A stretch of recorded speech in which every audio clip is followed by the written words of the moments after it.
Nah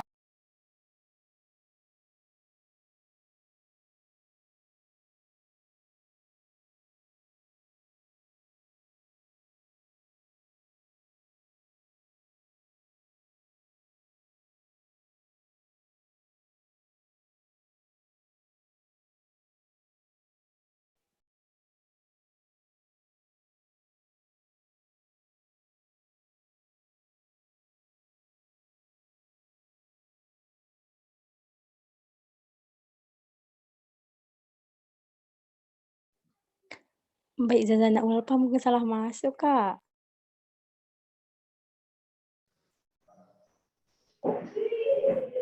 Oh, banyak kan yang offline tuh, lihat tuh.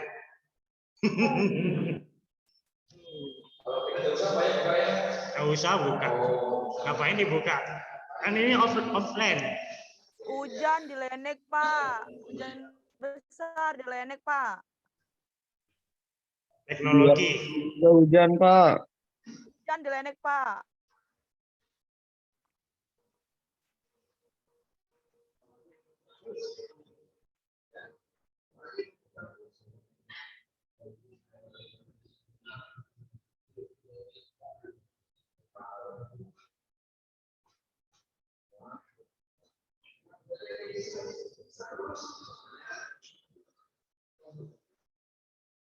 Hujannya besar di selatan ya?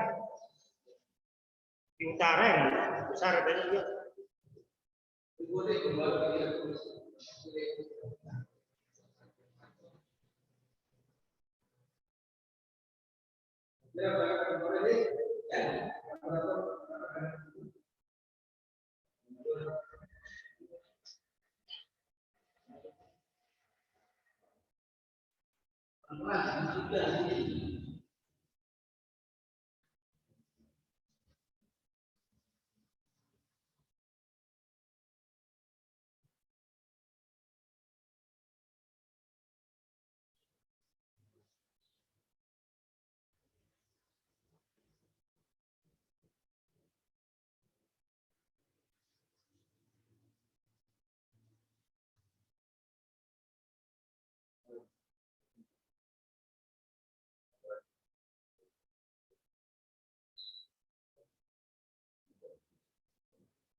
Baik, kita mulai aja ya. Sudah jalan ini. Yang di rumah sudah menunggu. Banyak 24 orang di rumah ini. Banyak juga. Ya, karena cuaca. Karena cuaca, 25 orang di rumah. Baik, bismillahirrahmanirrahim. Assalamualaikum warahmatullahi wabarakatuh. Waalaikumsalam warahmatullahi wabarakatuh. Saya harus pakai headset biar terdengar yang di rumah ini karena tidak ada sound di sini. Biar seimbang, yang di rumah terdengar, yang di kampus juga terdengar. Jadi keseimbangan itu sesuatu yang baik. Baik, kita mulai soal materi kita hari ini soal konstitusi di Indonesia. Jadi perjalanan konstitusi di Indonesia ini itu adalah perjalanan yang panjang. Dia sampai nanti kita akan menemukan konstitusi kita ini berapa kali dia mengalami perubahan, kemudian dia berlaku kembali, kemudian berubah, diamandemen sampai hari ini, dan hari ini ada wacana soal amandemen konstitusi. Itu menarik. Kemudian kita belajar soal hukum konstitusi ini menjadi menarik karena mengikuti perkembangan zaman dan perkembangan perdebatan soal konstitusi hari ini. Kalau kita lihat gambar ini, kita sepintas melihat hanya ada 4 kita punya konstitusi. Pertama, Undang-Undang Dasar tahun 1945, kedua, Konstitusi RIS Republik Indonesia Serikat, ketiga, Undang-Undang Dasar sementara 1950, yang keempat adalah Undang-Undang Dasar Negara Republik Indonesia tahun 45. Padahal sama-sama tahun 45, yang di awal dengan yang di akhir. Kenapa kemudian ada perbedaan? Yang di awal menyatakan Undang-Undang Dasar 45 itu adalah naskah asli Undang-Undang Dasar 45. Undang-Undang Dasar Negara Republik Indonesia tahun 45 itu sudah ada naskah-naskah asli yang sudah tidak lagi digunakan, tapi sudah dilakukan amandemen 4 kali sejak 99 sampai 2001. Makanya berubah kemudian namanya itu adalah Undang-Undang Dasar Negara Republik Indonesia tahun 45. Jadi dia tidak utuh menggunakan konstitusi yang di awal di tahun 45 tersebut. dengan adanya amandemen di tahun 99, 2000, 2001, 2002. Kita mulai dari bab 1. Bab 1 yang kita maksud di konstitusi ini adalah terkait soal Undang-Undang Dasar 45, dimulai dari tanggal 18 Agustus sampai dengan 27 Desember tahun 49. Nah, 18 Agustus adalah peristiwa pertama kali konstitusi tersebut disahkan. Walaupun dia pada saat itu belum berbentuk konstitusi. Dari 18 Agustus itu kita mulai proklamasi kemerdekaan Indonesia tahun 45, itu adalah kemerdekaan tanpa negara sebetulnya. Jadi Indonesia itu belum kemudian berdiri tapi menyatakan diri merdeka. Makanya Soekarno itu menyatakan dirinya atas nama bangsa Indonesia. Bukan atas nama Presiden Soekarno dan Wakil Presiden Muhammad Hatta, bukan. Tapi atas nama bangsa Indonesia, Soekarno-Hatta. Itu proklamasi yang harus diingat, dicatat. Jadi Soekarno pada 17 Agustus itu dia mewakili bangsa Indonesia. Jadi dia bukan Presiden Soekarno atau Wakil Presiden. Nah, 18 Agustus 45, karena kita sudah mendeklarasikan sebagai negara merdeka, maka kita harus mempunyai dasar hukum untuk menyatakan diri kita merdeka itu. Maka dari situ dimulailah kemudian soal konstitusi. Nah, konstitusi yang dibahas pada saat itu bukan konstitusi yang sudah ada. Dia masih dalam bentuk pembahasan kemudian. Jadi pembahasannya sampai kemudian baru dia terbentuk yang namanya konstitusi itu. Bab per bab. Pada saat itu belum ada pembukaan. Pembukaan itu baru ada ketika Piagam Jakarta. Nah, jadi Piagam Jakarta, bentuk utuh Piagam Jakarta itu dimasukkan menjadi pembukaan Undang-Undang 45. Jadi prosesnya itu masih mengawali. Nah, jadi konstitusi pertama ini kita sebut dia sebagai konstitusi yang tertulis. Kemudian tertulis karena dia dibahas, dibentuk ada beberapa pasal.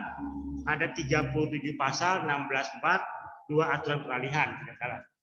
37 pasal, 16 bab, 2 aturan tambahan dan 2 aturan peralihan.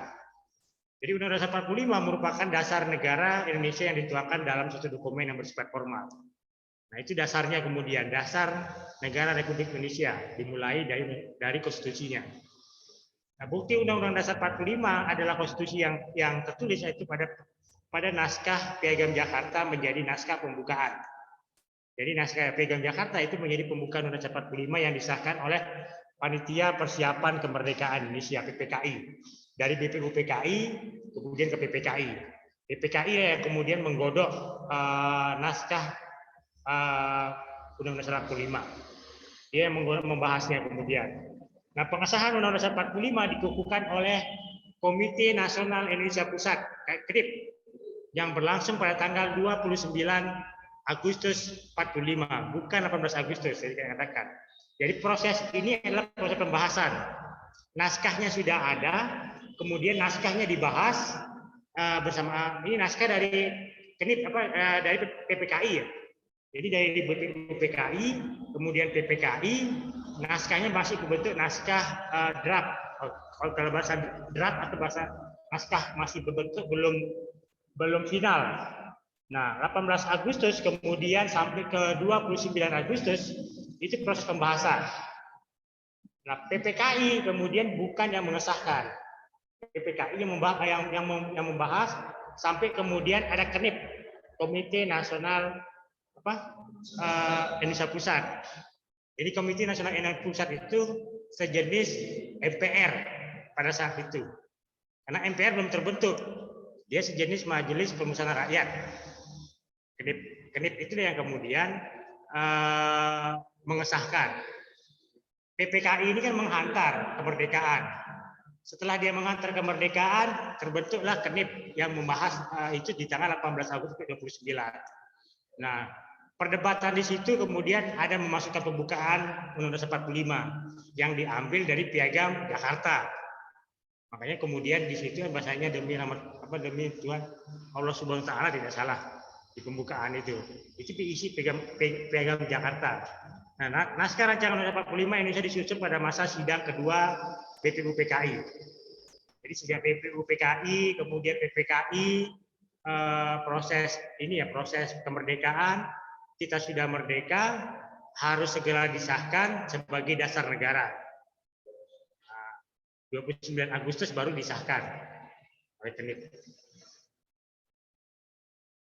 Menurut sifatnya Undang-Undang 45 ini termasuk konstitusi yang rigid atau kaku. Karena Undang-Undang 45 hanya dapat diubah dengan cara tertentu, secara khusus dan istimewa, tidak seperti mengubah peraturan perundangan biasa. Nah, Undang-Undang Dasar 45 merupakan konstitusi yang derajatnya tertinggi karena Undang-Undang Dasar 45 dijadikan dasar pembuatan suatu peraturan perundang-undangan yang lainnya. Jadi dia adalah sumber dari segala sumber hukum di Indonesia. Dia dasarnya, dia tidak sumber-sumber hukum itu di bawah undang-undang dasar pada saat itu ada undang-undang. Jadi undang-undang yang dibuat tidak boleh bertentangan dengan konstitusi. Jadi dia sumber hukumnya ada di konstitusi. Itu panduannya untuk membentuk undang-undang yang lainnya. Nah,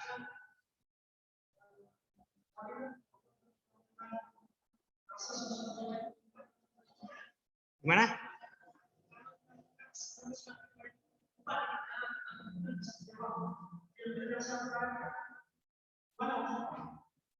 Dia bisa dirubah itu dengan ada di pasal 37. Di konstitusi itu ada di pasal 37. Bagaimana cara mengubah konstitusi? Bagaimana cara merubah Undang-Undang Dasar 45? Nah, di situ jelas aturannya. Harus dia disetujui, sidangnya itu disetujui oleh yang hadir ya. Dia dinyatakan untuk ada amandemen itu harus dihadiri oleh 2/3 plus 1 jumlah anggota MPR. Plus 1 jumlah anggota MPR. Itu yang harus hadir itu baru. Belum pembahasan.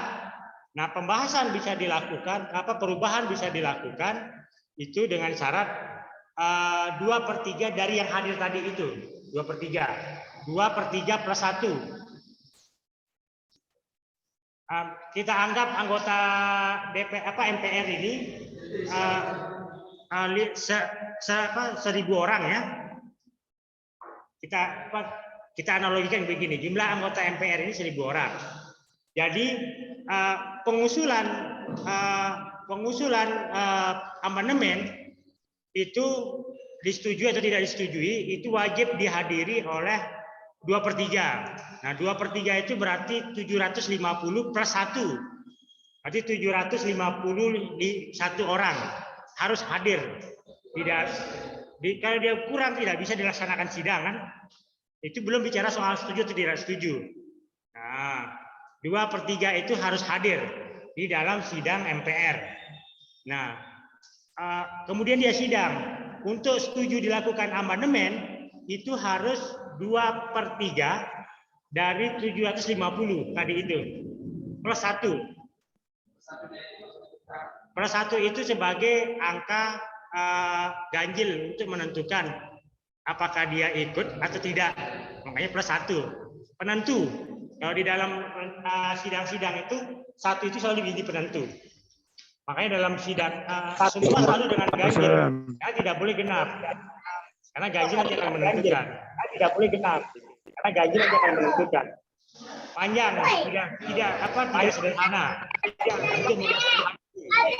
Undang-Undang 45 yang lamanya seperti itu. Yang baru hari ini yang pasca amandemen juga hampir sama. Mekanismenya begitu di pasal 37. Jadi dia 2/3 plus 1, 2/3 plus 1. Bukan setengah-setengah, bukan, tapi 2/3. Baru dia bisa dilakukan amandemen. Nah, lanjutkan ya.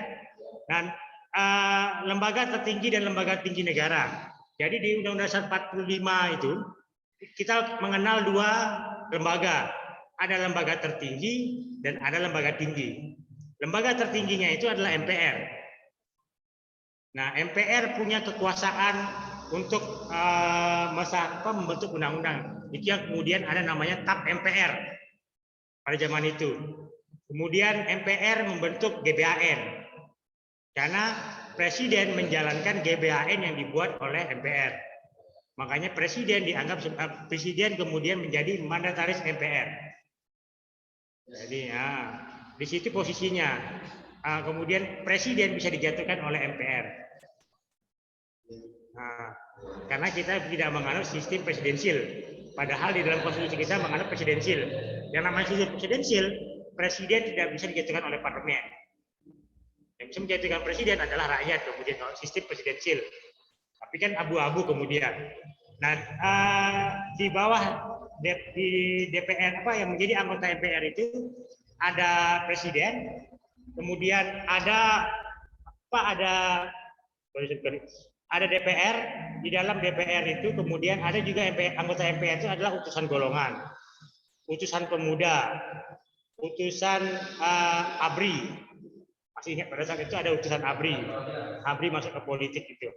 Tapi ABRI masuk ke politik itu dimulai pasca 66, pasca Orde Baru.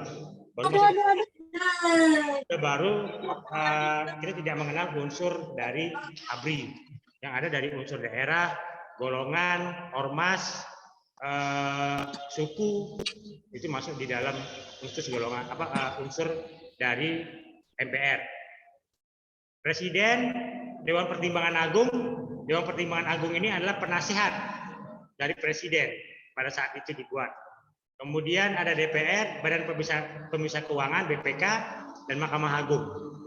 Mahkamah Agung sebagai pelaksana puncak kuasa kehakiman. Itu lembaganya. Jadi lembaga tingginya adalah MPR, lembaga tertingginya adalah presiden ke bawah ini. Itu lembaga tingginya.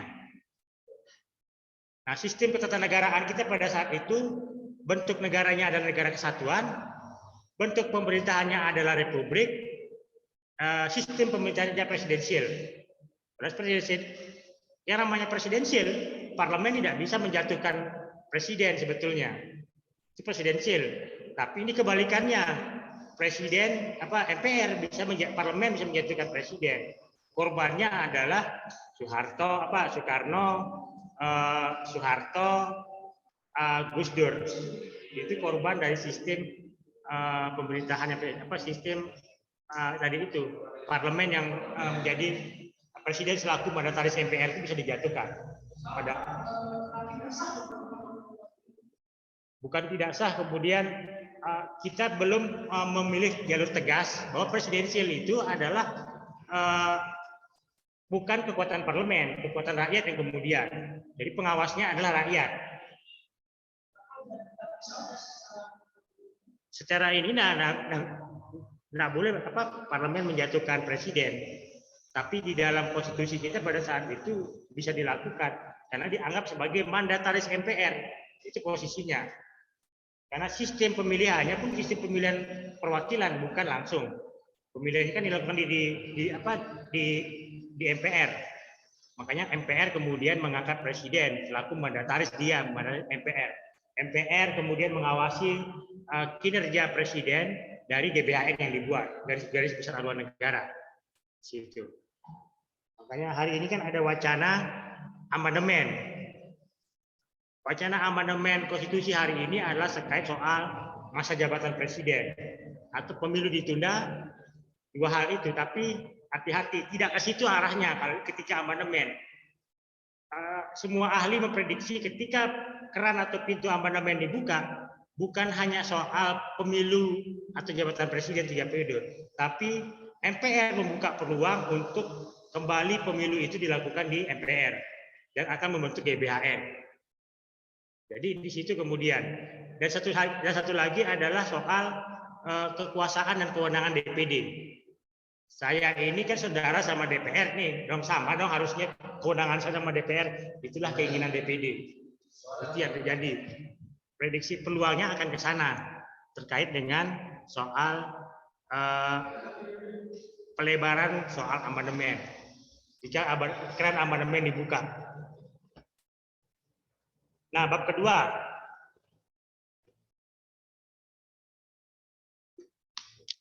Bab kedua kita bicara soal konstitusi RIS. Jadi konstitusi RIS ini lahir 27 Desember 49 sampai 17 Agustus 50. Hanya 6 bulan. Jadi ini konstitusi yang hanya 6 bulan berlaku. Seperti apa konstitusi RIS? Jadi menurut bentuknya konstitusi RIS merupakan konstitusi yang tertulis dalam satu dokumen. Jadi dia terbentuk atas usul PBB. Dalam dia terbentuk di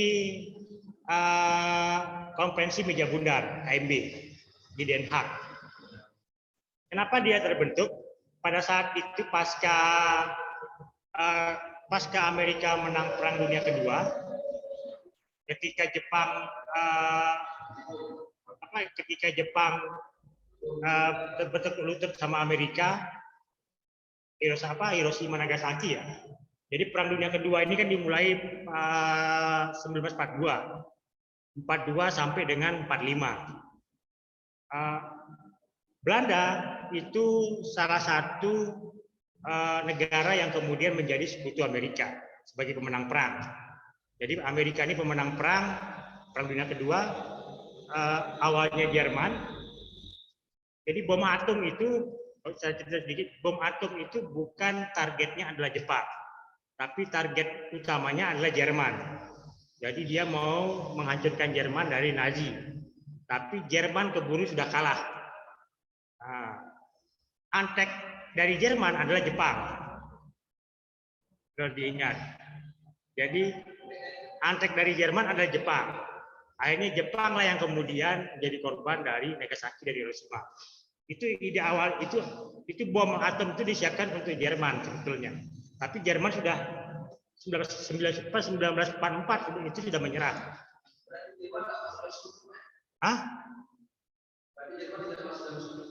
Jerman itu adalah Perang Dunia Kedua itu adalah perang soal pertarungan ideologi liberalisme dengan ideologi nasisme pada saat itu. Jadi Jepang adalah bagian dari penganut ideologi Nazi. Jepang, Jerman, Italia. Jadi itu 3 sekutu dari Jerman. Jadi yang menganut Nazi itu selain Jerman, Turki ya. Turki pada saat itu. Turki itu adalah pendukung Jerman.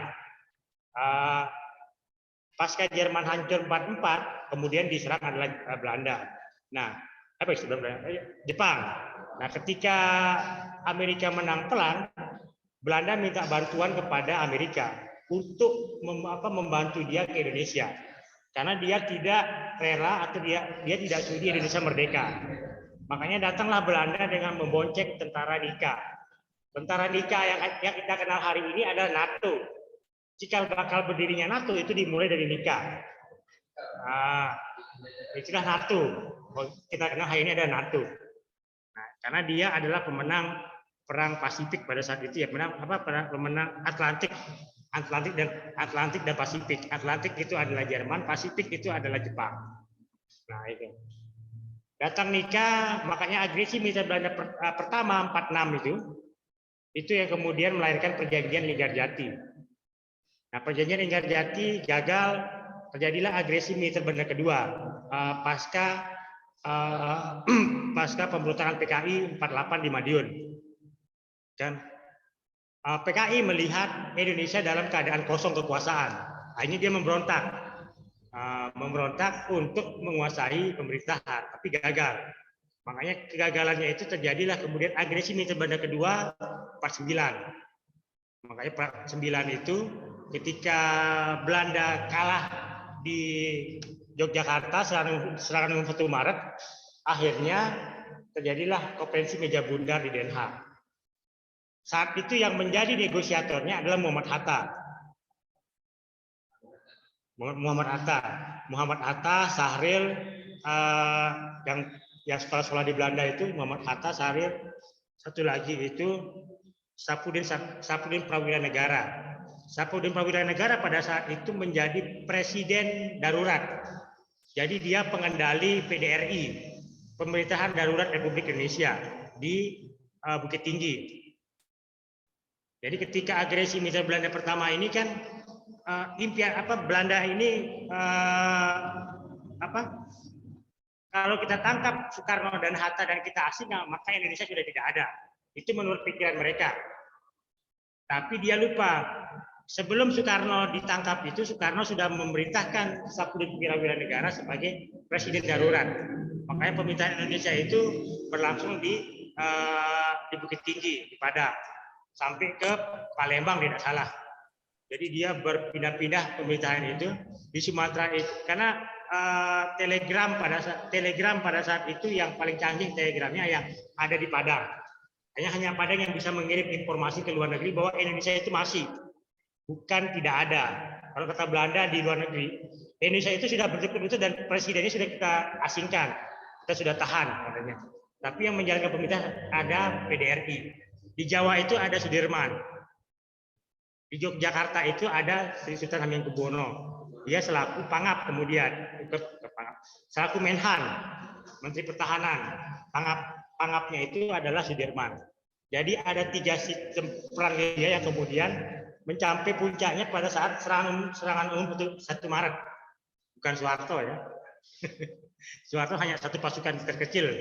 Nah, serangan umum 1 Maret yang kemudian melahirkan konferensi meja bundar. Akhirnya berunding. Nah, di saat berunding itulah peberundingan di Den Haag itu akhirnya menyetujui soal, karena keinginan Belanda itu soal negara serikat atau negara federal. Jadi Indonesia itu tidak mau terdiri dari beberapa provinsi, maunya Belanda, maunya adalah federal. Nah, kesepakatan di situ kemudian bersepakat, ada kesepakatan 3 negara di situ ya, Inggris, Belanda, dan Indonesia. Nah, kesepakatannya itu Belanda dan Inggris itu membagi wilayah. Pembagian wilayahnya Inggris dan Belanda itu adalah Sarawak itu milik Inggris, Papua Nugini, Irian Jaya itu milik Belanda, termasuk kemudian Papua Nugini menjadi milik Inggris. Jadi batas milik Belanda itu sampai dengan Irian Jaya atau Papua Barat istilahnya dulu. Papua Barat, Papua Nugini. Papua Barat itu yang menjadi Irian Jaya. Kepanjangan Irian Jaya itu tidak salah ingin Republik Indonesia apa namanya? Saya lupa. Itu singkatan dari ingin Republik Indonesia pokoknya. Irian Jaya. Padahal nama dia adalah Papua sebetulnya. Pasca reformasi dia berubah kembali ke menjadi Papua. Jadi itu kepanjangan ingin Republik Indonesia Jaya pokoknya nggak salah. Lupa saya kepanjangannya. Nah, pembagian kekuasaan itu kemudian diikutin kemudian sampai soal apa namanya tadi itu Papua menjadi Indonesia. Tapi Papua itu tidak salah terjadi pemberontakan yang dilakukan oleh Inggris tidak salah ya. Saya lupa, pokoknya dilakukan oleh Inggris karena Malaysia diberikan kemerdekaan. Nah, Malaysia diberikan kemerdekaan oleh Inggris karena persoalan kapal dagang ya. Jadi kapal dagang setelah hancurnya VOC itu ada Exxon. Tapi hari ini masih hidup Exxon itu. Itu yang ada di timur Sarawak. Itu minyak yang kemudian menjadi eksploitasi Inggris sampai dengan hari ini. Itu di timur Sarawak. Makanya kenapa di daerah itu ada daerah minyak sebetulnya. Itu daerah minyak sebetulnya itu. Daerah minyak. Nah, Inggris ini kemudian dari situ dia mau masuk ke Papua. Cuma kemudian kekuatan perang Indonesia pada saat itu luar biasa ya. Karena pemasok senjata Indonesia itu adalah Rusia. Tetapi Soekarno itu bisa memegang kepala Presiden Amerika. Maksudnya Presiden Amerika ini yang ditembak itu John F. Kennedy. John F. Kennedy. John F. Kennedy itu kan ditembak 63 dalam perkosaan Soekarno. Jadi dia presiden yang pernah datang ke Indonesia, sepulang dari Indonesia ditembak.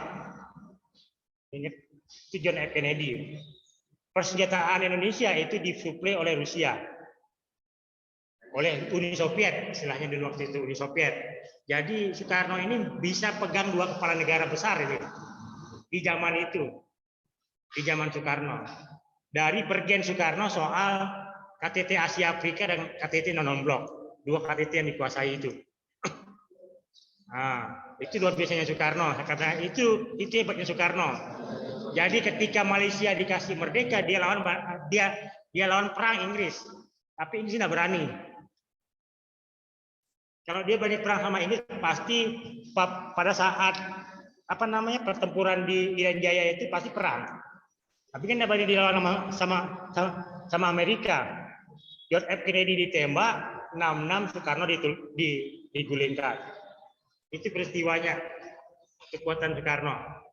Nah, tapi kita kembali ke KMB. Nah, di KMB inilah disusun soal naskah konstitusi keinginan Belanda, keinginan Indonesia.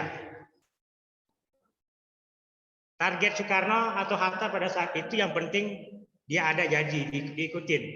Makanya baru berlaku 6 bulan itu sudah dibuang. Karena peristiwa pada saat itu di KMB itu adalah bagaimana Soekarno mengganti rugi. Ya, keinginan Belanda cuma ganti rugi sebetulnya. Mengganti rugi apa yang sudah dibuat oleh Belanda. Pertama soal perkebunan. Yang kemudian itu kita kenal dengan nama PTPN kan. PTPN itu adalah perkebunan Belanda yang dibuat pada masa tanam paksa. Sekian kebun yang sudah dia buat, kebun teh, kebun kopi, cengkeh, gula, tebu itu harus diganti rugi. Makanya kita kemudian mengenal namanya nasionalisasi perusahaan asing. Padahal di nasionalisasi dari situ kita kemudian memiliki utang luar negeri sebetulnya. Kita bayar utang itu. Korupsinya VOC kita harus bayar juga. Nah, VOC ini kan kapal dagang atau perusahaan pertama di dunia. Kalau saja VOC ini tidak bangkrut, dia akan menjadi perusahaan terbesar yang pertama kali di dunia. Tapi dia kan bangkrut karena korupsi. Bangkrut karena permainan di dalamnya. Misalnya kapal ini beli barang di sini, seharusnya kan dia beli ke Hindia Belanda. Tapi yang menjual bukan negara yang menjual. Yang menjual adalah orang-orang pribadi ke kapal VOC. VOC jual lagi ke orang lain gitu. Itu korupsi yang terjadi di VOC. Makanya dia bangkrut kemudian. Karena dia punya perkebunan, tanahnya tidak dia beli, dia tidak bayar pajak, dia menanam cengkeh, tebu dan segala macamnya pakai orang Indonesia, gratis lagi buruhnya. Nah, tanam paksa. Nah, makanya PTPN itu semua dikuasai kan. Kalau di sini PTPN itu ada di yang sekarang yang jadi kampus pariwisata di Lombok Tengah. Itu PTPN. Itu perkebunan tebu. Itu PTPN. Sama PTPN yang di kopi yang di Lombok Tengah juga itu PTPN. Itu perkebunan yang dibuat oleh Belanda. Sama cengkeh yang di KLU. Itu kebun gula itu. Itu gula PTPN berapa itu mungkinnya namanya, sampai di Papua. Nah itulah sama kereta api dan segala macam. Karena kan Belanda buat jalur kereta api dari Jawa Timur sampai dari Panarukan sampai ke sampai ke Banten itu. Nah itu dibuat oleh Belanda. Jalan raya yang dia buat itu harus ganti rugi. Ini kan yang dibuat Belanda ini. Jalan raya yang dibuat Belanda. Pokoknya jalan-jalan negara ini semua Belanda yang buat. Tidak ada yang dibuat oleh Indonesia. Nah, itu yang harus padahal itu dilakukan saat sistem tanam paksa sama Romusa kan. Jadi Belanda dan Jepang ini membuat dua sistem. Tanam paksa untuk perkebunan Belanda, Romusa untuk jalur juga yang dibuat oleh Jepang. Jadi padahal yang dia gunakan adalah tenaga kerjanya dari orang Indonesia. Dipaksa untuk bekerja, itu juga yang dilakukan Inggris. Jadi Inggris pada saat menguasai Cina Lautan, bukan Cina Daratan ya. Jadi Cina Lautan itu adalah Hong Kong, Taiwan, Makau. Itu dikuasai Inggris. Kenapa kemudian mata uangnya dolar kemudian? Dolar Taiwan, dolar Hong Kong.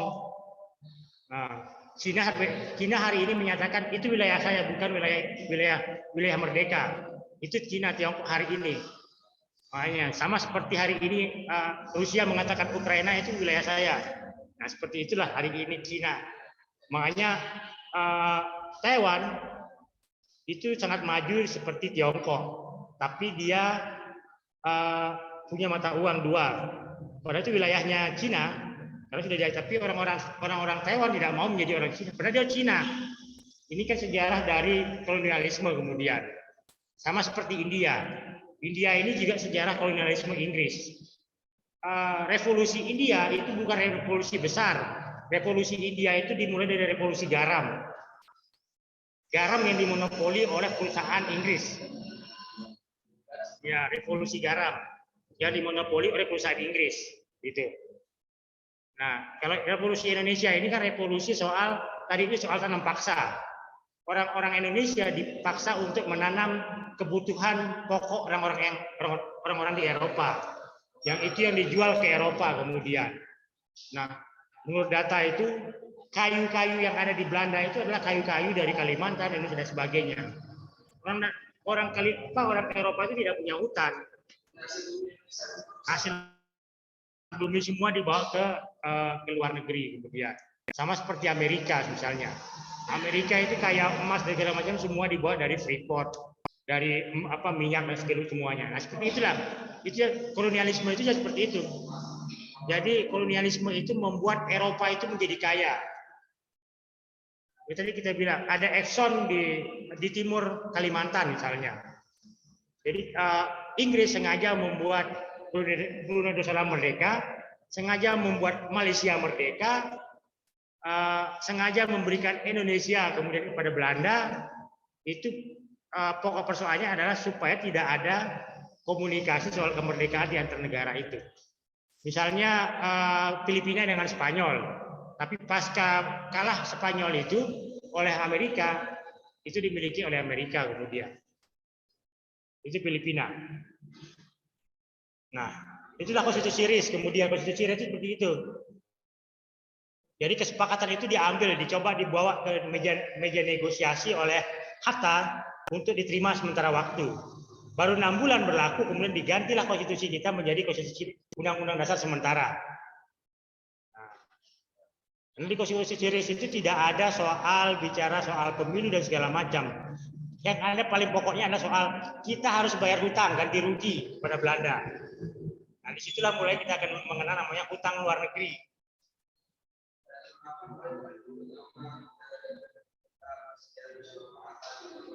Jadi hutang luar negeri itu dimulai dari sejak perjanjian KMB. Nah, perjanjian KMB itu mulai hutang luar negeri, nasionalisasi aset itu dimulai sejak Undang-Undang Dasar sementara. Jadi kita tidak ada kemudian untuk membayar hutang. Jadi kita nasionalisasi, kita ambil alih semua perusahaan-perusahaan itu. Tapi yang diambil alih adalah perusahaan-perusahaan kecil kemudian.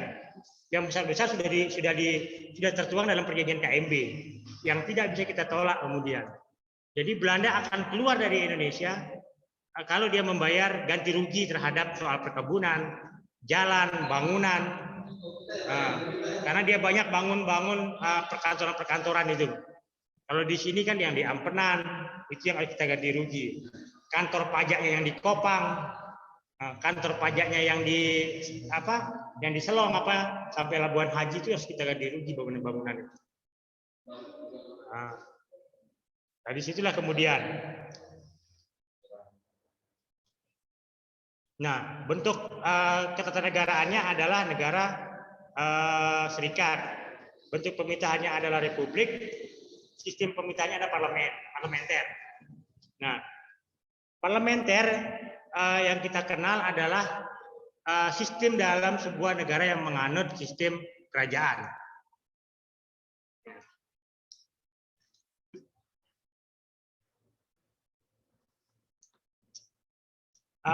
Sistem kekuasaannya, sistem legislatifnya kita mengenal sistem yang di sini bikameral. Jadi 2 pintu. Ada Senat, ada DPR. Nah, sistem 2 pintu. Kemudian eksekutifnya adalah presiden. Yudikatifnya adalah MA. Nah, disinilah pertama kali kemudian Muhammad Atta itu menjadi Perdana Menteri. Presidennya adalah Soekarno. Hatta itu menjadi Perdana Menteri, bukan wakil presiden. Jadi Hatta itu menjadi Perdana Menteri. Makanya kemudian ada kabinet Hatta yang diingat. Karena Perdana Menteri yang membuat kabinet, bukan presiden. Itu di zaman RIS. Nah dari zaman RIS itu kemudian kita menganut sistem bayangan tetap dengan Perdana Menteri itu. Ada Perdana Menteri Sapudin Prawira Negara, ada Perdana Menteri Sahril. Jadi pendiri-pendiri bangsa itu sebagian besar semua kemudian menjadi Perdana Menteri dibuat oleh Soekarno.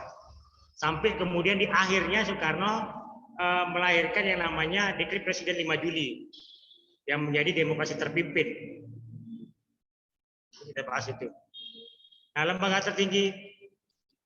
tertingginya ada Presiden, Menteri, Senat, Dewan Perwakilan Rakyat, Mahkamah Agung, Dewan Pengawas Keuangan. Nah, di Dewan Pengawas Keuangan ini ada Bank Indonesia di dalamnya, ada juga bank selaku pengawas terhadap keuangan, operasi apa segala macam di negara itu pada saat itu di dalam konstitusi RIS. Jadi bukan hanya kemudian Bank Indonesia di dalam. Kalau yang kita kenal hari ini kan ada Bank Indonesia, ada BPK sendiri, tapi di dalam DPS ini ada BPK di dalamnya, ada bank di dalamnya. Kemudian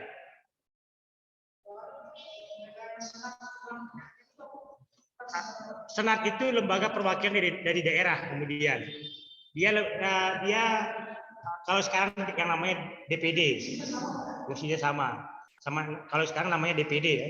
Kalau Senat di negara-negara modern itu adalah perwakilan dari negara-negara bagian. Dia yang kemudian nanti punya hak suara dari negara-negara bagian. Dia yang menyuarakan kepentingan negara-negara bagian.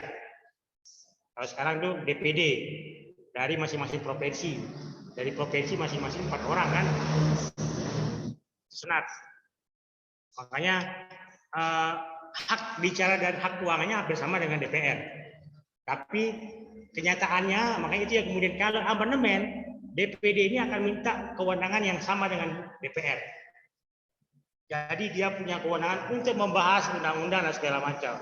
Nah, ini kan kewenangan DPD ini kan tidak apa dikatakan seperti sapi ompong. Sapi ompong tapi tidak punya kewenangan dan segala macam. Padahal dia kalau bicara suara banyak anggota DPR, DPD satu orang itu melebihi dari anggota DPR suaranya, karena dia perwakilan provinsi, satu provinsi 4 orang. Proses terbentuknya hingga berakhirnya RIS. Jadi Belanda ingin kembali menjajah Indonesia sehingga berusaha memecah belah bangsa Indonesia dengan cara membentuk negara merdeka.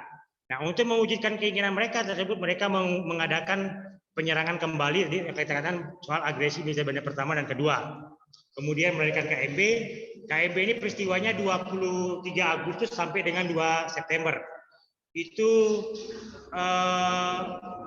berunding di Den Haag dari 23 Agustus sampai proses terbentuknya konstitusi RIS 2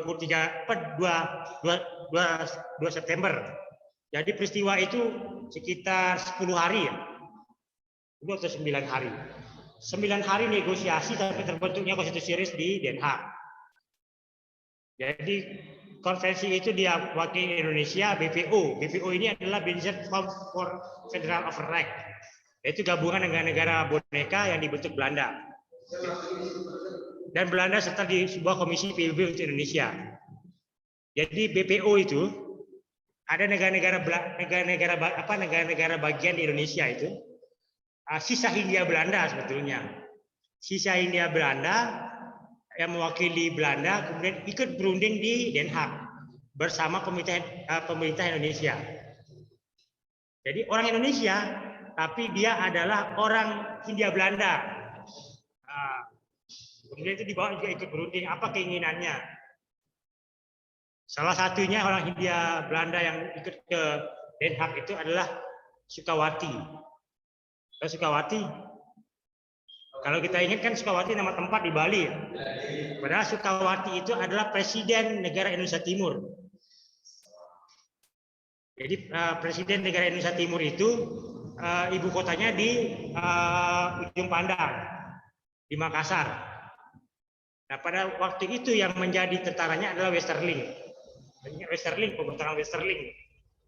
Jadi dia yang kemudian melakukan pemberontakan menolak soal Indonesia, Westerling itu. Sukawati ini orang Bali, tapi beristrikan orang Prancis. Tinggal karena ibu kota negara Indonesia Timur ini ada di Makassar.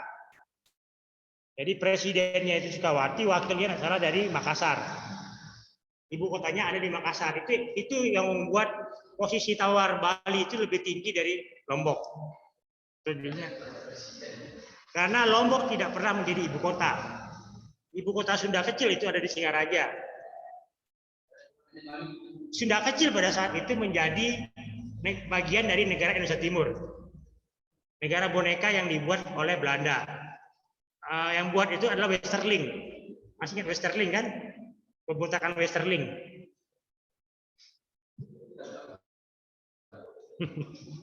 Nah, Westerling ini yang kemudian memberontak sampai ke Banten, ke Jawa Barat. Permesta. Jadi Westerling ini orang Belanda yang membentuk negara boneka itu negara Indonesia Timur itu. Jadi Westerling karena tidak sepakat bergabung dengan Indonesia, akhirnya memberontak bersama dengan Permesta yang kita kenal hari itu. Kemudian hari itu pemberontakan itu apa namanya saya lupa. Kahar Mujakar itu dia. Di Kahar Mujakar itu ada Westerling. Permesta itu dia. Jadi ini hasil KMB, didirikan negara Indonesia Serikat, menyerahkan kedaulatan kepada Republik Indonesia Serikat, didirikan uni antara RIS dengan kerajaan Belanda. Uni ini yang kemudian menjadi kalau bahasanya itu yang dimaksud negara bonekanya itu uni yang dibuat Belanda itu. Disitulah ada Westerling kemudian di uni-uni itu. Perubahan tersebut mengharuskan perubahan Undang-Undang Dasar 45. Rancangan UUD tersebut dibuat di RI dan delegasi BPO pada KMB. Delegasi BPO yang dimaksud ayat tadi itu perwakilan negara-negara boneka. Di salah satunya adalah Sukawati selaku Presiden Republik Presiden Negara Indonesia Timur. Hasil kesepakatan KMB kemudian diajukan kepada KNIP untuk diratifikasi dan disahkan. Jadi masih KNIP ya, belum ada MPR karena belum ada pemilu. Kemudian dalam Desember 45 KNIP menyatakan hasil KMB dapat diterima. 15 Desember 49 diadakan pemilihan Presiden RIS. Nah, disitulah Soekarno menjadi presiden pertama kali. Dan Hatta menjadi Perdana Menteri. Itu di 15 September. Soekarno presidennya dan diambil sumpahnya pada tanggal 17 Desember. Tidak ada. Nah, 20 Desember Kabinet RIS pertama kali di bawah pimpinan Dr. Sumarno selaku Perdana Menteri. Jadi 20 Desember, jadi Soekarno itu 15 Desember Presiden, Hatta 20 Desember menjadi Perdana Menteri. Yang lantik Hatta adalah Presiden. Nah, 23 Desember 45 deklarasi RIS dipimpin oleh Dr. Muhammad Hatta berangkat ke Nederland untuk menandatangani penyerahan akte penyerahan kedaulatan dari pemerintah Hindia Belanda. Jadi disitulah penyerahan perjanjian itu, di dalamnya berisi soal hutang. Jadi tidak bisa kita kemudian membatalkan itu. Di dalamnya berisi soal kedaulatan soal Indonesia dan Papua itu. Makanya Papua itu sampai dia kiamat tidak akan pernah merdeka dari Indonesia. Karena harga mati. Kalau Papua dia merdeka, Indonesia itu cuma satu permintaannya, Sarawak ke Indonesia. Di situ kemudian. Jadi Sarawak yang harus ke Indonesia sampai dengan Papua Nugini. Karena itu kan pembagian kekuasaan. Pembagian antara Hindia Inggris dengan Belanda. Nah, kalau Papua merdeka, Sarawak yang harus ke Indonesia, harus masuk Indonesia, bukan masuk Malaysia, begitu. Makanya saya katakan beda dengan Timor ya. Ketika Indonesia merdeka, Timor itu masih dengan Portugis. Sampai Portugis pergi dari Timor 75 itu, jadi dia bukan bagian Hindia Belanda. Itu bedanya. kenapa Maluku yang sebelumnya bagian dari Portugis dan Spanyol?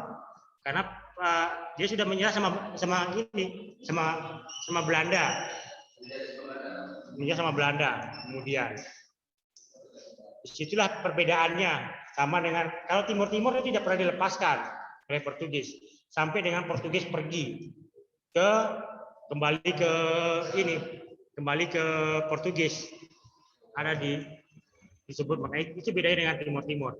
Kalau kalau Papua jelas soal Sarawak, perbedaannya di situ bagian kekuasaan. Kalau Aceh merdeka itu wajar, karena Aceh tidak pernah bagian dari Indonesia maupun Hindia Belanda. Karena Aceh yang selalu melawan Hindia Belanda. Jadi ingat, perlawanan Aceh terhadap Belanda itu tidak pernah mau dijajah oleh Belanda. Jadi wajar kalau Aceh mau merdeka itu.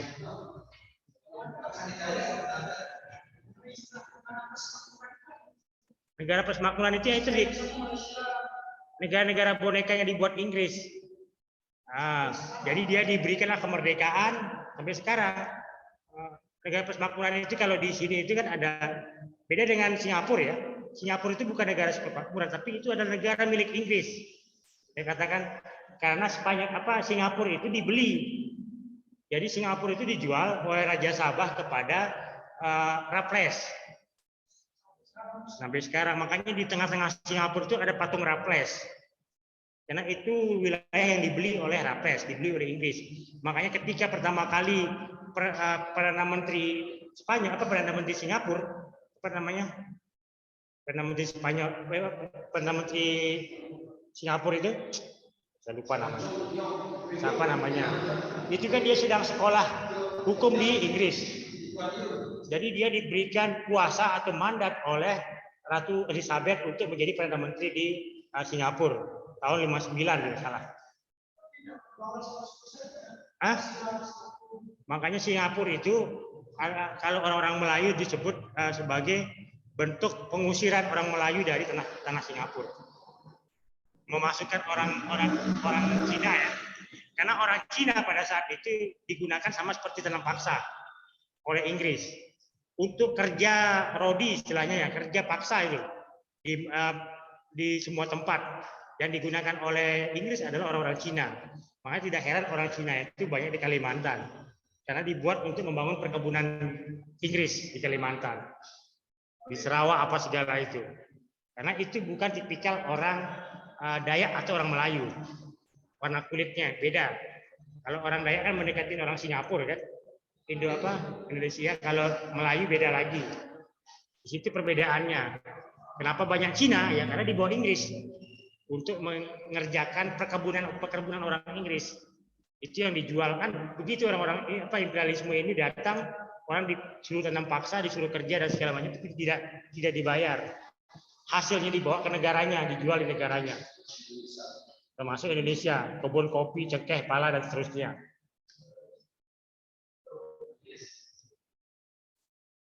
Yang di rumah ada pertanyaan?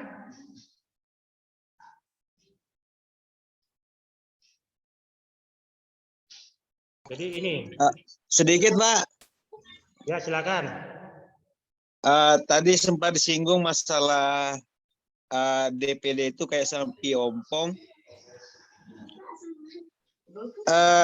Seandainya DPD itu mengusulkan suatu rancangan undang-undang, apakah bisa diterima oleh DPR atau apakah bisa dibahas usulan yang dilakukan oleh DPD tersebut? DPD itu hanya bisa mengajukan rancangan terkait dengan otonomi daerah. Itu yang pertama. Di luar itu dia tidak punya kewenangan di dalam undang-undang DPD ya. Hanya soal otonomi daerah. Hal-hal yang terkait dengan daerah itu bisa dibuat oleh DPD, mengajukan rancangan yang untuk dibahas sama-sama. Soal keuangan, dia tidak punya hak untuk membahas soal keuangan. Nah, pokoknya yang terkait dengan otonomi daerah, kewenangan daerah itu menjadi kewenangan DPD. Tapi dia membahasnya bersama-sama dengan DPR. Soal pemekaran daerah itu juga menjadi kewenangan DPD, membahasnya bersama-sama oleh DPR untuk menjadi undang-undang. Jadi pemekaran apa namanya daerah, misalnya kalau provinsi Pulau Sumbawa terbentuk, yang mengusulkannya adalah DPD. Nanti dibahas bersama-sama dengan DPR untuk menjadi undang-undang provinsi Pulau Sumbawa misalnya seperti itu. Nah, seperti itu tugas DPD. Tidak ada lain dan selebihnya. Makanya saya katakan dia adalah sapi ompong. Soal Omnibus Law saja, padahal di dalamnya itu ada soal pemerintah daerah yang menjadi kewenangan DPD untuk ikut membahasnya, tidak dilibatkan DPD. Sederhana seperti itu. Soal undang-undang Omnibus Law, padahal di dalam undang-undang Omnibus Law itu juga ada membahas soal pemerintah daerah, tapi oleh DPR tidak diberikan kewenangan untuk membahasnya. Begitu. Oke, baik Pak. Terima kasih. Nah, ini soal delegasi Nederland, sejarah KNIP, soal rekris itu ya. Dari hasil kesepakatan KNIP, kemudian diratifikasi, disahkan oleh KNIP. KNIP ini sejenis MPR sekarang. Nah, 6 Desember 49 KNIP menyatakan hasil KMP dapat diterima. 15 Desember diadakan pemilihan presiden RIS. Pertama kali Soekarno menjadi presiden pasca proklamasi. 16 Desember isinya Soekarno menjadi presiden RIS dan diambil supaya 17 Desember. 20 Desember kabinet RIS yang pertama di bawah pimpinan Dr. Muhammad Hatta selaku Perdana Menteri dilantik oleh Presiden. 27 Desember 49 deklarasi RIS dipimpin oleh Muhammad Hatta berangkat ke Nederland untuk menandatangani akte penyerahan kedaulatan dan kemerdekaan Belanda. 7 Desember 49 Indonesia dan negara-negara Belanda upacara penandatanganan naskah penyerahan kedaulatan Indonesia dan Belanda dengan RIS.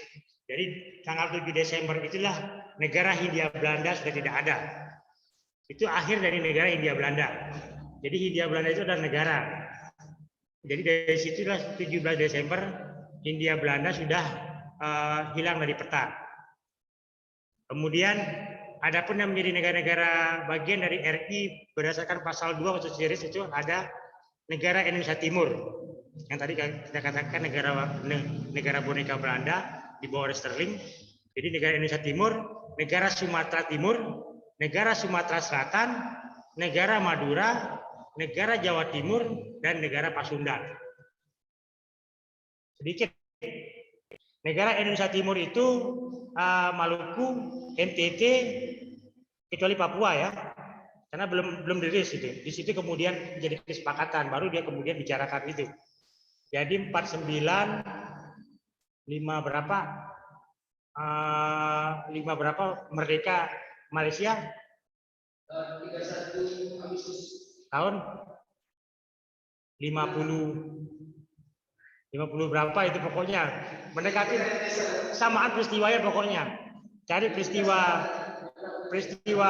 merdekanya Malaysia ya, merdekanya Malaysia dengan kejadian kemudian Presiden Soekarno marah itu, sama kemudian perang di Papua. Itu berdekatan peristiwanya. Berdekatan peristiwanya kemudian itu. Soal bagaimana sebetulnya waktu itu rencananya Soekarno itu adalah menggabungkan negara Nusantara. Negara Nusantaranya itu adalah Filipina, Malaysia, dan Indonesia. Sebelum merdeka Filipina dan Malaysia ya. Karena duluan Indonesia yang merdeka. Jadi negara yang berani merdeka setelah Indonesia merdeka itu deklarasilah kemudian tidak salah itu Laos, Kamboja apa segala itu. Setelah Indonesia merdeka. Kalau Malaysia tidak berani memerdekakan dirinya, tapi diberikanlah merdeka oleh Inggris. Karena persoalan transaksi soal Exxon Oil. Exxon itu minyak, perusahaan minyak yang sampai dengan hari ini masih.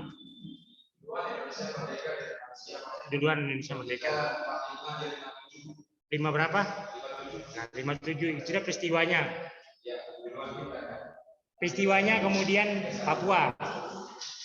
Penyerangan Papua itu kan, perebutan Papua itu perusahaan dari situ. Pokoknya berdekatan peristiwa itu sampai dengan John F. Kennedy ditembak di Amerika, sepulang dari Indonesia.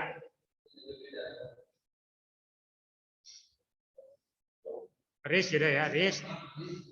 Negara Sumatera Timur Negara Sumatera Timur itu dari Medan ya, pada Sumatera Barat, pas Sumatera Utara, Barat, tidak Aceh waktu itu. Ingat tidak? Aceh belum masuk ke Indonesia pada saat RIS. Aceh itu masuk setelah Undang-Undang Dasar sementara. Nah, itu Aceh. Karena sejarah Aceh adalah sejarah pemberontakan terhadap Belanda. Dia menyatakan dirinya tidak pernah bagian dari Belanda. Itu. Makanya perjanjian Soekarno dengan Aceh itu yang selalu diminta. Mana janji Soekarno? Sampai akhirnya DOM kan, jadi daerah operasi militer. Karena Aceh tidak pernah dijajah Belanda. Itu kata orang Aceh. Karena saya ini tidak pernah dijajah Belanda. Saya ini berperang melawan Belanda.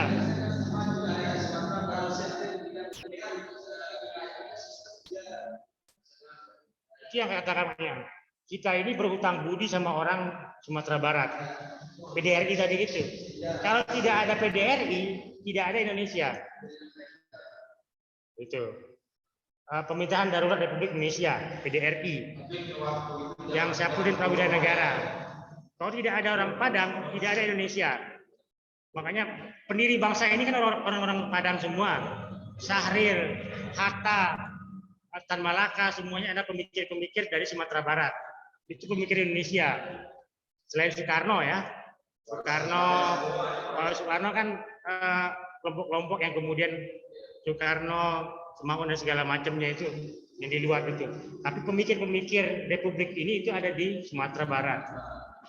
Dan Indonesia ini berhutang budi sama Sumatera Barat gitu. Karena Sumatera Barat yang kemudian menyelamatkan Indonesia dengan PDRI. Dia yang kalau Belanda di luar negeri menyatakan Indonesia sudah kalah, pemerintahnya sudah tidak ada karena Soekarno Hatta sudah kita tahan dan kita asingkan, tapi PDRI yang kemudian menyampaikan Indonesia itu masih ada di luar negeri. Itu penyelamat Indonesia kemudian di luar negeri. Selalu.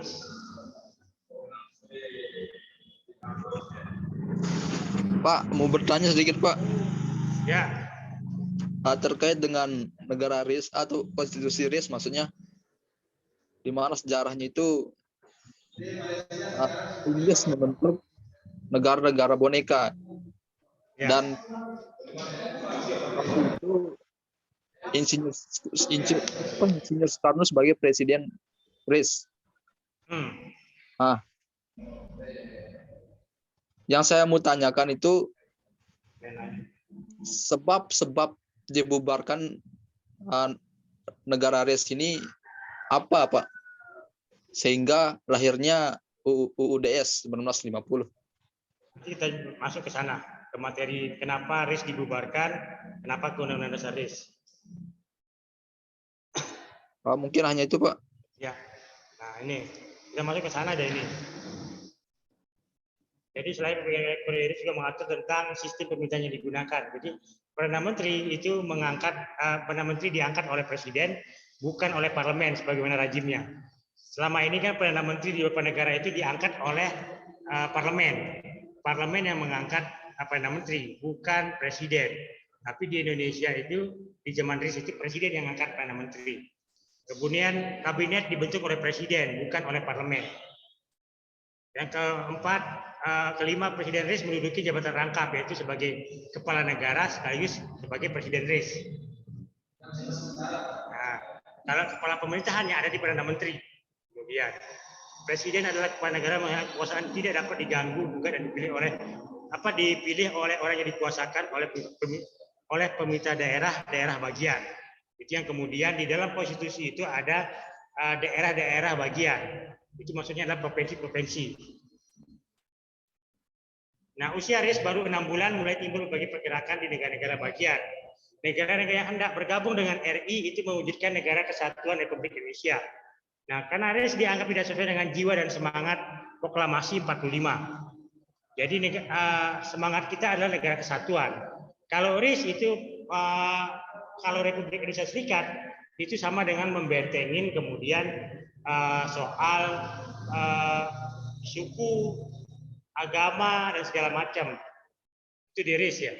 Makanya RIS itu sangat bahaya karena tidak bicara soal kesatuan. Sangat bahaya dari prinsip yang sudah dibangun oleh Paning Padar itu, makanya hanya 6 bulan dia berlaku. Nah, ketika 6 bulan itu dia berlaku, makanya adalah pemberontakan Westerling dari itu, Khar Muzakkar, yang tidak mau bergabung dengan Indonesia. Dia mau tetap dengan RIS, gitu. Itulah sejarah Khar Muzakkar. Dia tidak mau bergabung dengan Indonesia, tapi mau tetap dengan RIS-nya, begitu. Jadi awal Mei 50 terjadi penggabungan negara-negara bagian dalam negara RIS itu, sehingga tinggal 3 negara, yaitu negara Republik Indonesia, negara Indonesia Timur, dan negara Sumatera Timur. Nah, negara Sumatera Timur kemudian yang kita kenal hari ini, dan tidak salah itu Sumatera Utara. Jadi Sumatera Utara itu awalnya tidak mau bergabung. Di situ posisinya. Di situ juga ada posisi yang kemudian ini dari persoalan Aceh ya kemudian. Nah, munculnya kesepakatan RIS yang mewakili negara Indonesia Timur, Indonesia Timur dengan negara Sumatera Timur dengan RI untuk kembali membentuk negara kesatuan. Di sinilah terjadi perperangan yang namanya Westerling, pembentukan Westerling. Nah, kesepakatan tersebut kemudian dituangkan dalam Piagam Persetujuan tanggal 19 Mei tahun 50. Perubahan tersebut memerlukan suatu undang-undang negara kesatuan. Dengan itu pada tanggal 15 Agustus 50 ditetapkanlah Undang-Undang Federal Nomor 7 Tahun 50 dengan Undang-Undang tentang Undang-Undang Dasar Sementara UUDS tahun 50. Jadi tanggal 15 Agustus 50 itu disebut dalam Undang-Undang Federal itu yang melahirkan UUDS. Dasar awalnya soal tadi itu tidak sesuai dengan pandangan hidup, kemudian prinsip yang dibangun di dalam konstitusi kita oleh Paning Padar itu tidak sesuai dengan RIS. Karena kita kalau berbentuk RIS, jadi akan ada tadi itu soal tidak punya kewenangan istilahnya, soal dikotomi suku, agama, ras dan sebagainya akan terjadi. Kalau kesatuan itu beda kemudian. Nah, ini bab ketiga Undang-Undang RIS. Jam berapa ini? Udah habis. 5:30, Pak. Ya, 5:30. 32 orang. Sudah banyak. Silakan Pak Haji. Silakan.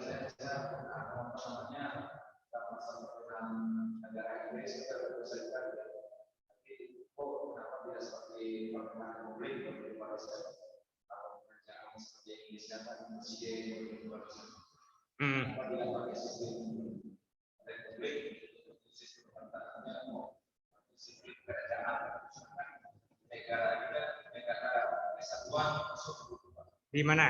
Di Inggrisnya dengan negara Indonesia.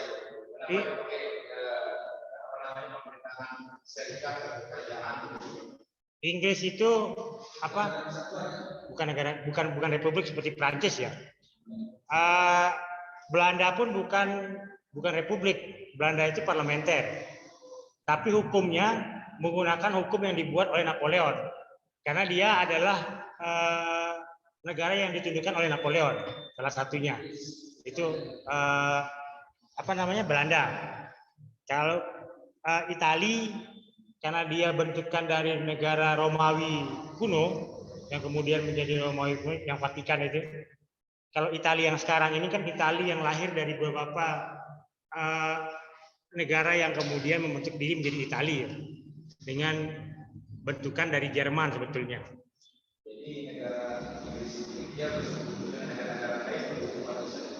Inggris itu hukumnya yang dibuat dia tidak merubah sistem negaranya. Inggris itu seperti negara di tengah lautan ya. Sistem monarki. Jadi pembentuk Inggris itu adalah penemu Inggris betulnya. Jadi yang menemukan Inggris itulah yang kemudian berkuasa hingga hari ini ya. Kita ini kan semua dulu awalnya dimulai dari raja. Sistem negara-negara ini semuanya raja. Demikian juga di Timur Tengah itu apa segala raja itu sebenarnya.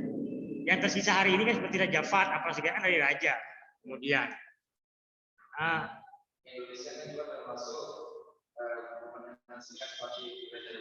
raja-raja lain. Nah, itu bahayanya.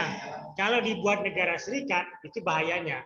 Pasti akan ada soal tadi itu. Karena kita kalau negara kesatuan itu jelas. Kalau negara kesatuan itu tetap pusat sebagai pemegang kekuasaan. Kalau serikat itu daerah pemegang kekuasaan, dia bisa mengelola sendiri. Nah, itu yang bahaya. Disintegrasi bangsa itu lebih cepat terjadi. Itu yang menjadi negara kesatuan. Kalau serikat itu bahayanya di situ. Pak, Malaysia itu kan 9 raja itu. Jadi dia 9 raja, semua berganti-gantian memimpin nanti. Yang dipilih cuma Perdana Menteri sama parlemen. Tapi dia tidak ada sistem pemilu kemudian ya. Karena dia 9 raja, Raja Kuching, Sarawak, Sabah, apalagi Kelantan, Klur, 9 raja. Nah, jadi 9 ini berganti-gantian menjadi raja Malaysia. Nah, beda dengan Thailand. Thailand itu raja, makanya dia raja terkaya di dunia itu di Thailand. Karena satu-satunya negara yang tidak pernah dijajah itu Thailand. Thailand tidak pernah menikmati penjajahan.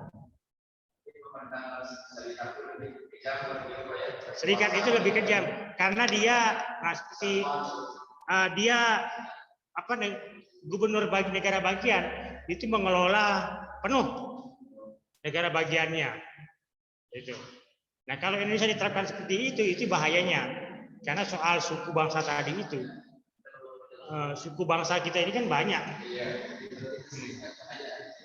sangat bahaya.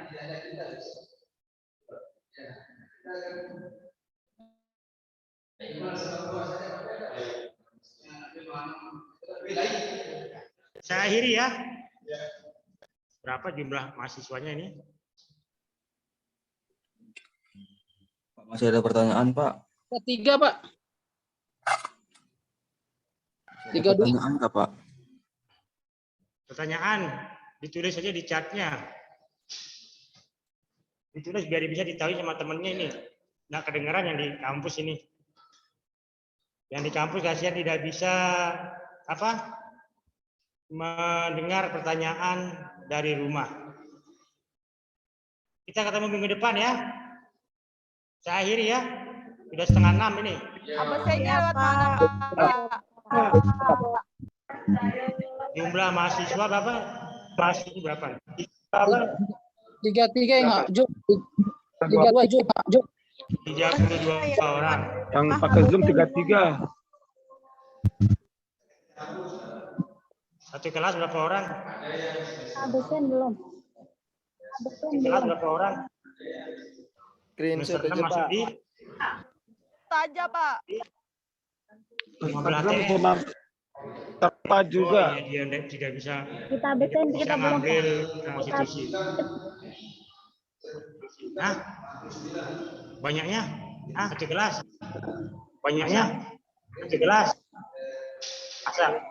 Nah, absen yang di rumah dulu ya. Ada yang bisa pakai M. Hilman Sarofi. Hadir Pak, hadir. Hadir Pak. Kusnadi Usnul Amri. Nah, masuk ini. Lalu Pep. Lalu Pep. Lalu Pep. Nah, masuk. Sahabudin.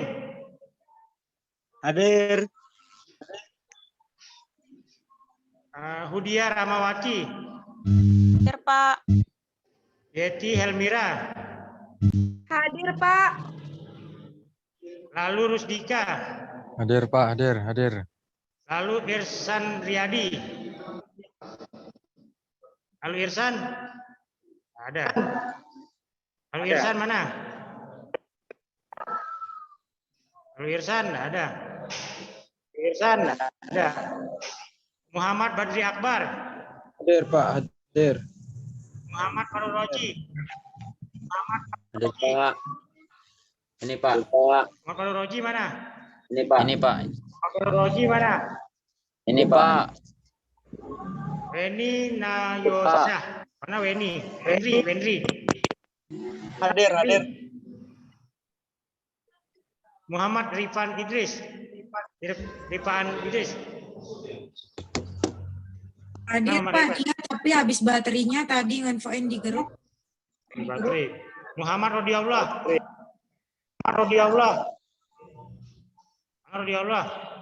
Awaludin dimatiin dong Pak Awal. Muhammad Rodiallah. Nggak ada ya?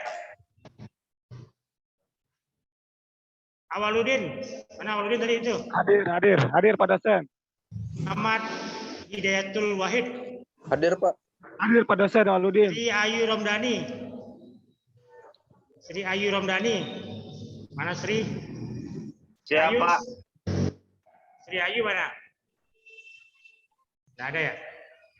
Hadir dia itu tadi. Mana dia? Hadir Pak. Yang di Hadir. Nah, Sri Ayu. Hadir Pak Sri Ayu Pak. Jangan tidur. Linda Nggak tidur Pak, Noviani. soalnya nggak ada sinyal. Linda Noviani. Hadir, Pak. Hadir, Pak. Ahmad Ridwan. Hadir, Pak. Lalu Rizwan Supriyatman. Hadir Pak, hadir.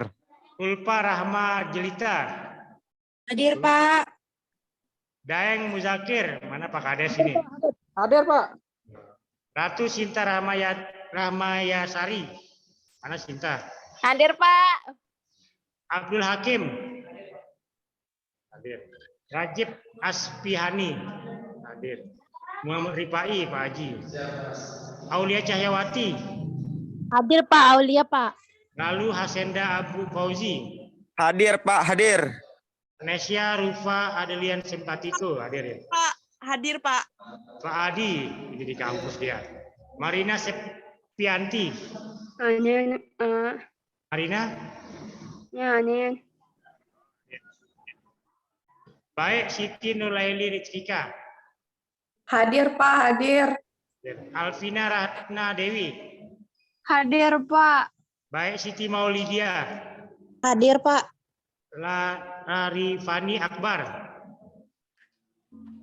Arifani Akbar. Hadir ya. M. Budi Adrian. M. Budi Adrian. Muhammad Amirul Anas. Hadir, Pak. Hadir. Usman. Hadir. Melan Hadi. Hadir Pak. Zetin Nurbaiti. Hadir, Pak. Sigit Anggoro. Hadir Pak, Sigit Anggoro. Egi Pramana Yusril. Hadir Pak. Ada yang belum diabsen? Saya Pak. Pak Nasri. Semua Pak. Hadir. Apa yang belum diabsen? Tidak. Hah? Nasri belum diabsen Pak. Saya panggil aja ya yang Alfa ya. Lalu Arifani Akbar. Izin dia katanya Pak. M. Budi Adrian. M. Budi Adrian. M. Budi Adrian. Tidak ada.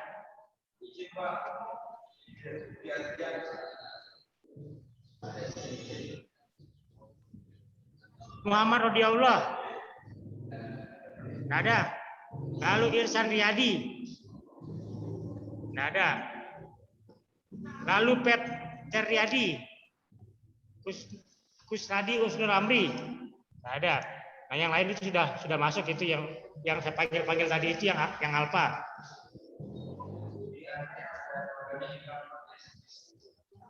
Ya. Banyak yang belum diabsen kan, Pak? Hah? Banyak kan yang belum diabsen juga yang belum disebut. Siapa lagi belum diabsen? Saya, Pak. Yang tidak diabsen itu ada di kampus itu. Sudah habis saya absen ini. Siapa lagi yang diabsen? Ini Rizky Golawalin, Pak. Tadi itu yang saya panggil yang Alfa. Kalau yang tidak saya panggil berarti sudah diabsen semua. Oh iya, iya. Ngerti? Ya, Pak. Nah, itu yang Alfa saya panggil tadi, itu yang terakhir. Tidak ada. Siapa? Kalau yang tidak dipanggil berarti sudah diabsen. Sudah saya dengar tadi. Baik, saya akhiri ya. Wabillahi taufiq wal hidayah. Wassalamualaikum warahmatullahi wabarakatuh. Waalaikumsalam warahmatullahi wabarakatuh.